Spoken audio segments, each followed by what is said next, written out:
Hi, I'm Dave Worzel, and you're watching PHTV4 Spotlight. Today's Spotlight is on birding spring 2023. And with me today is Mel Tracy, who co-owns Wild Birds Unlimited in Palos Park with his wife.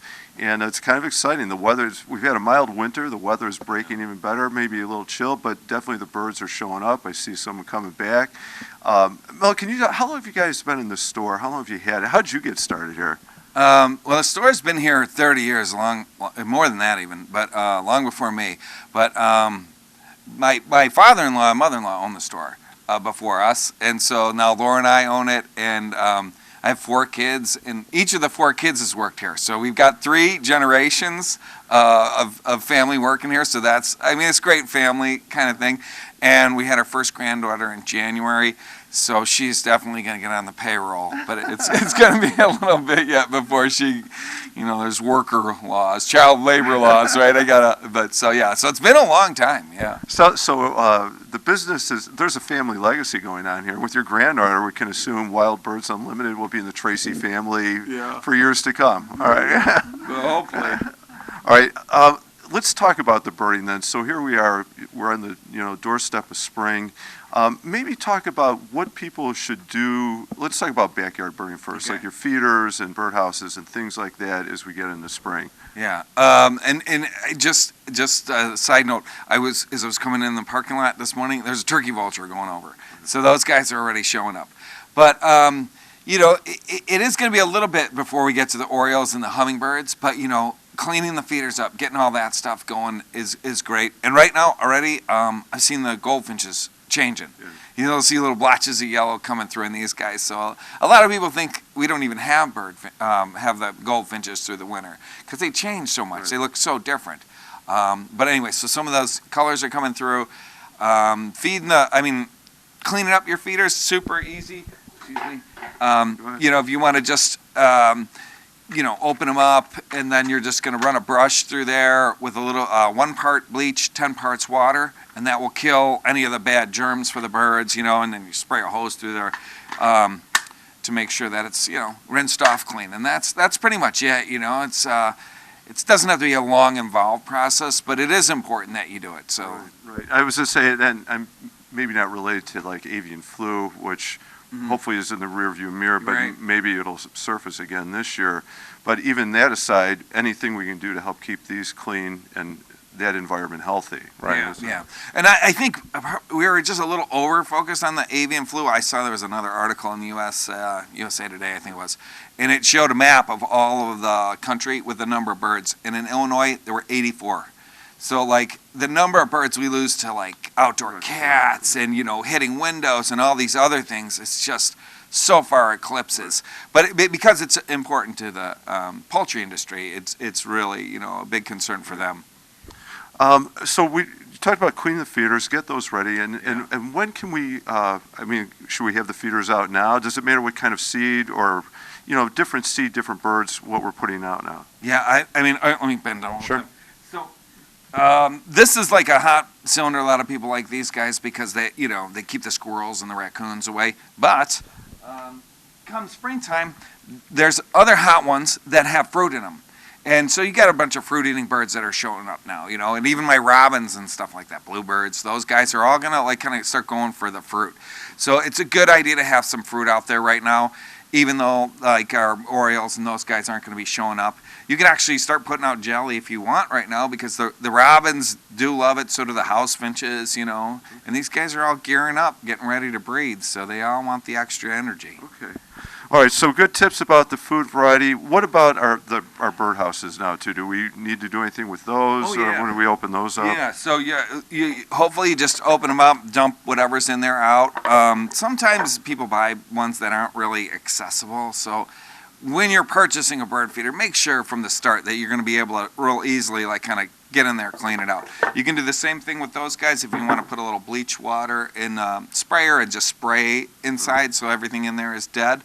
That's a good idea. And, the only other thing first of all, chickadees and those guys are already searching for houses, so kind of do it quickly, do this kind of right away. And then the other thing is, depending on the species of bird you want to attract, the size of the hole is what's going to be most important. Because the bigger the hole, if it's a big hole, only the big birds are going to get in there, and none of the little guys. So, they won't be able to fight off the big guys. Right. But yeah, bluebirds I just was out on a walk, and I saw bluebirds yesterday.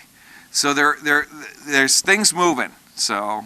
Okay, so, and maybe just to circle back to it for a second, because you talked about the birdhouse, the size of the hole for the birdhouse and the different birds that can access it. Same thing with the food. You talked about they need certain things this time of year. What if I want to attract, like the blue jays or the cardinals or certain birds?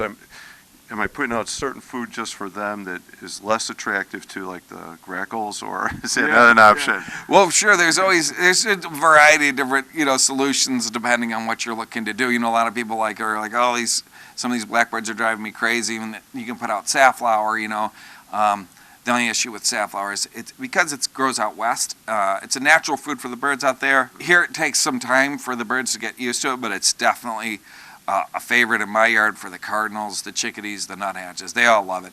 And it lasts a little longer, Sometimes you just feel like in spring you're just, you need a dumpster to pour the seed out. Yeah, I feel like I've gone through that, put it on a conveyor belt. It's coming, guys.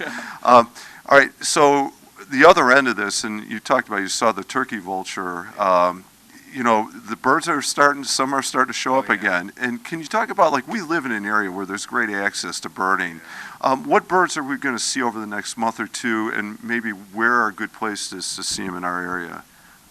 Okay, there's so many great areas. So I guess there's kind of the kind of water birds, and then there's the land birds. Right now, I'd say the land birds, like if you're over by Buffalo Woods over there, I've seen the pileated woodpeckers, and they're kind of active right now because they're getting ready to nest, or they're already in the nesting process. So they're kind of all over the place. So that's that's one, if you're into birds, they're so big, they're like crow sized. They're just amazing to see. So that's a fun thing to go over there and see. And then, there's like Spears Woods. I don't know if you're familiar with that. LaGrange Road. Yeah, off of LaGrange Road, and that's a really great area because they've done some restoration work over there, and in the spots they have tons of bluebirds. So if you've never seen a bluebird, a lot of people confuse bluebirds and blue jays. It's understandable, but the bluebirds are showing up right now, right over there. And the other thing that's over there is red-headed woodpeckers. So a lot of people call the red belly because it doesn't really have a red belly, and it's mostly red-headed. They call that the red-headed. But there's one that's really just unbelievably, the red is so vibrant, That's the red-headed woodpecker, and those guys are over there, with the bluebirds. So it's just a great place just to take a little hike on the path over there. Mm-hmm. It's amazing. And so that's kind of land. That's where I'd go for the land birds right now. Probably if I was looking for water birds, the ducks and geese and those kinds of things, and we have all these, I don't know if you've ever seen those pelicans that come through. They're amazing.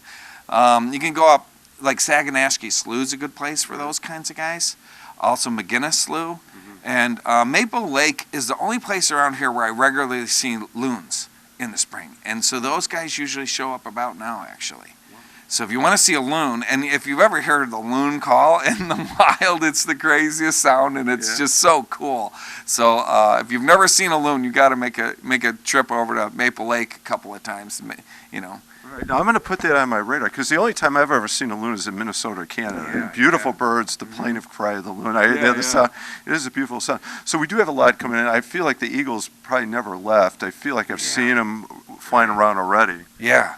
No, very true. The eagles this year, like off of Saganashkee Slough, which I mentioned, just the other day, Rick was out there. He saw 8 of them, which is amazing, right? The ones there's some that are nesting over, 135th, and there's some nesting over off Will Cook. So, I mean, it's just unbelievable, and they're getting on the nest already. Mm-hmm. So, you never know without a camera if they've laid eggs, but I suspect both of them are already laid eggs. Okay, and then one other bird I want to ask about, so I'm not on my list, but I want to ask you.